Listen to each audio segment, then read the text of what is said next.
Fáscia é um cristal de quartzo que envolve o colágeno. Então ela é um cristal líquido.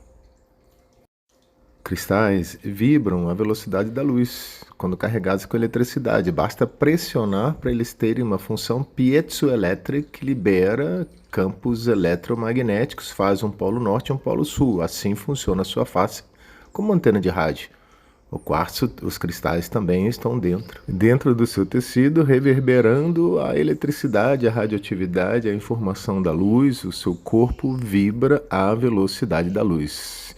E a luz irradiando pelos seus cristais, organizados com a mitocôndria, então um corredor mitocondrial, produz eletricidade, um campo eletromagnético onde se guarda a informação.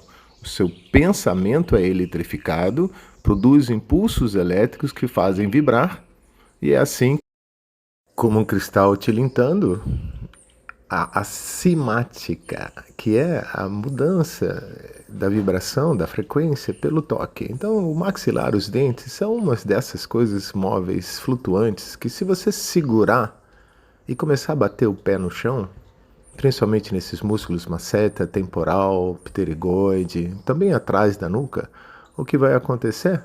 Experimenta esse exercício. Ao caminhar, você segura o maxilar, prende a carne no osso, porque é isso que o fungo é a ferrugem, a estática que impede